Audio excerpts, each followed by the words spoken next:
ಮೊದಲೊಂದು ಕಾಲವಿತ್ತು. ಶ್ರೀಮಂತಿಕೆಯ ಪ್ರತೀಕವಾಗಿ ಚಿನ್ನ ಬೆಳ್ಳಿಯ ಆಭರಣಗಳನ್ನು ತೊಟ್ಕೊಳ್ತಾ ಇದ್ರು. ಅದು ತಮ್ಮ ಮುಖ ಚೆಹರೆಗೆ ಸರಿ ಹೊಂದುತ್ತಾ, ನಾನು ಈ ಆಭರಣದಲ್ಲಿ ಚೆನ್ನಾಗಿ ಕಾಣಿಸ್ತೀನಾ ಅನ್ನೋದನ್ನ ಕೂಡ ಯೋಚಿಸದೆ ಒಂದಿಷ್ಟು ಆಭರಣಗಳನ್ನು ಮೈ ಮೇಲೆ ಹೇರಿಕೊಳ್ತಾ ಇದ್ರು. ಆದರೆ ಇಂದು ಕಾಲ ಬದಲಾದಂತೆ ಮಹಿಳೆಯರು ತಮ್ಮನ್ನು ತಾವು ಅಲಂಕರಿಸಿಕೊಳ್ಳುವಲ್ಲಿ, ಸೌಂದರ್ಯವನ್ನು ಹೆಚ್ಚಿಸಿಕೊಳ್ಳುವಲ್ಲಿ ತಮ್ಮ ಅಭಿರುಚಿಯನ್ನು ಬದಲಿಸಿಕೊಳ್ತಾ ಇದ್ದಾರೆ. ಹೇಗೆ ಮಾರ್ಕೆಟ್ನಲ್ಲಿ ವಿವಿಧ ವಿನ್ಯಾಸದ ಬಟ್ಟೆಗಳು ಲಗ್ಗೆ ಇಡ್ತಾ ಇದೆಯೋ ಅದೇ ರೀತಿ ವಿವಿಧ ಬಗೆಯ ಆಭರಣಗಳು ಕೂಡ ಹುಟ್ಟಿಕೊಳ್ತಾ ಇದೆ. ಮಾರುಕಟ್ಟೆಯಲ್ಲಿ ಏನೆಲ್ಲ ಬಗೆಯ ಆಭರಣಗಳು ಲಭ್ಯವಿದೆ, ಒಡವೆಗಳಲ್ಲಿ ಸದ್ಯಕ್ಕೆ ಏನು ಟ್ರೆಂಡ್ ಇದೆ, ಖರೀದಿ ಮಾಡೋಕೆ ಹೋದಾಗ ನಿಮಗೆ ಏನೆಲ್ಲ ಆಪ್ಷನ್ಸ್ ಇವೆ ಅನ್ನೋದರ ಬಗ್ಗೆ ಒಂದು ಸುತ್ತು ನೋಡ್ಕೊಂಡು ಬರೋಣ.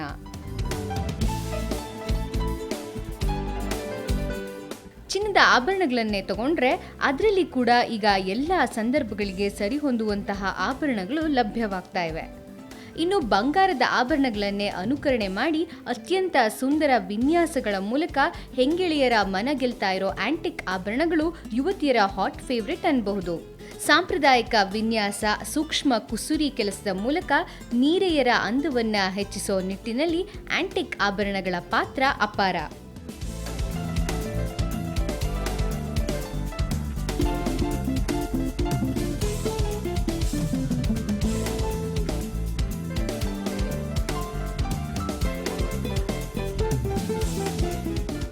ಯಾವತ್ತೋ ಒಂದಿನ ಹಾಕಿ ಪೆಟ್ಟಿಗೆ ಒಳಗೆ ಗಟ್ಟಿ ಮಾಡೋಕೆ ಅಷ್ಟೆಲ್ಲ ಹಣ ಕೊಟ್ಟು ಚಿನ್ನ ಕೊಂಡ್ಕೊಳ್ಬೇಕಾ ಅನ್ನೋರಿಗೆ ಈ ಆಂಟಿಕ್ ಆಭರಣಗಳು ತುಸು ಸಮಾಧಾನವನ್ನ ನೀಡಿದೆ ಎನ್ನಬಹುದು.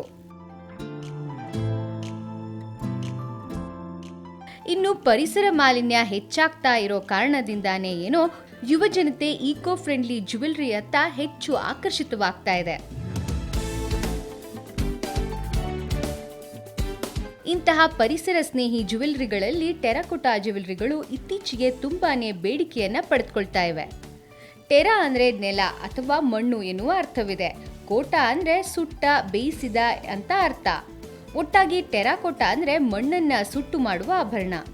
ಸುಂದರವಾದ ಬಣ್ಣ, ವಿನ್ಯಾಸದ ಮೂಲಕ ಸೀರೆಯಿಂದ ಸ್ಕರ್ಟ್ ವರೆಗೆ ಎಲ್ಲ ಉಡುಗೆಗಳಿಗೂ ಸರಿ ಹೊಂದುವ ಆಭರಣಗಳು ಟೆರಾಕೋಟಾದಲ್ಲಿವೆ.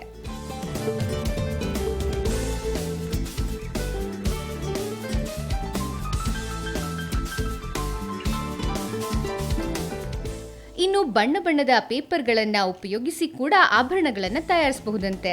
ಒಂಚೂರು ಕ್ರಿಯೇಟಿವಿಟಿ ಇದ್ರೆ ಸಾಕು, ನಮ್ಮ ಅಭಿರುಚಿಗೆ ತಕ್ಕಂತೆ ಕಾಗದದಲ್ಲಿ ಓಲೆ ಸರಗಳನ್ನು ತಯಾರಿಸ್ಕೊಳ್ಬಹುದು. ನೋಡಿ, ಇದಕ್ಕೆಲ್ಲ ಆಗೋ ಖರ್ಚಾದ್ರೂ ಎಷ್ಟು? ಬಿಡುವಿನ ವೇಳೆಯಲ್ಲಿ ನಮಗಿಷ್ಟವಾದ ಒಡವೆಗಳನ್ನು ಕುಳಿತಲ್ಲೇ ತಯಾರಿಸ್ಕೊಳ್ಬಹುದು. ಇನ್ನು ಕ್ವಿಲಿಂಗ್ ಆರ್ಟ್ ಬಗ್ಗೆ ನೀವು ಕೇಳೇ ಇರ್ತೀರಾ. ಸುತ್ತಿ ಸೌಂದರ್ಯ ತರೋ ಕಲೆ ಇದು. ಕ್ವಿಲಿಂಗ್ ಪೇಪರ್ ಸುತ್ತಿ ವಿವಿಧ ಆಕೃತಿಗಳನ್ನ ಮಾಡಿ ಅದರಲ್ಲಿ ಒಡವೆಗಳನ್ನ ತಯಾರಿಸ್ಕೊಳ್ಬಹುದು.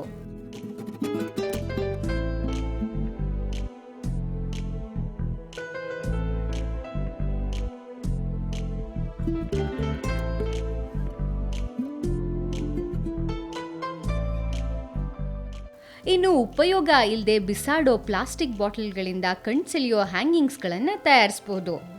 ಇತ್ತೀಚೆಗೆ ಏರ್ತಾ ಇರೋ ಬಂಗಾರದ ಬೆಲೆಯಿಂದಾನೇ ಏನೋ ಜನ ಈ ರೀತಿ ಕಸದಿಂದ ರಸ ಅನ್ನೋ ತತ್ವವನ್ನು ಅನುಸರಿಸ್ತಾ ಇರೋದು. ಇದು ಒಂದು ಒಳ್ಳೆಯ ಬದಲಾವಣೆ ಬಿಡಿ.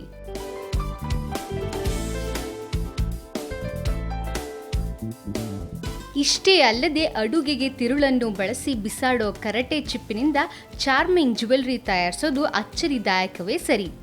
ಕರಟವನ್ನು ಕೊರೆದು ವಿವಿಧ ಆಕೃತಿಯನ್ನು ನೀಡೋ ಈ ಸೂಕ್ಷ್ಮ ಕಲೆ ಅತ್ಯಂತ ಆಕರ್ಷಣೀಯ. ಇದರಿಂದ ಪ್ರಕೃತಿಯ ಅಮೂಲ್ಯ ಕೊಡುಗೆಗಳನ್ನು ಸರಿಯಾಗಿ ಉಪಯೋಗಿಸಿಕೊಂಡ ಹಾಗಾಗುತ್ತೆ.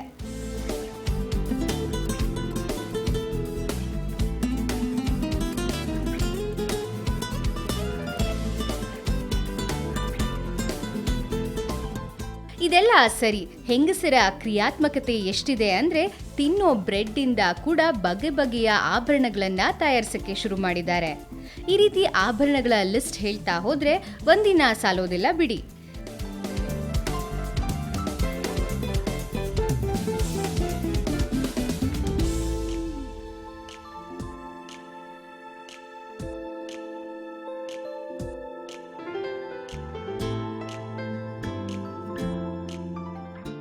ನೀವು ಹೇಗೆ ವಿಭಿನ್ನವಾಗಿ ಶಾಪಿಂಗ್ ಮಾಡಬಹುದು ಅನ್ನೋದಕ್ಕೆ ಇದು ಕಿರು ಕಿವಿ ಮಾತು ಅಷ್ಟೇ. ಇನ್ನಷ್ಟು ಹೊಸ ಹೊಸ ವಿಚಾರಧಾರೆಗಳನ್ನು ಸಿರಿ ನಿಮ್ಮತ್ತ ಹರಿಸ್ತಾನೆ ಇರುತ್ತೆ. ಸೊ ಕೀಪ್ ವಾಚಿಂಗ್ ಸಿರಿ.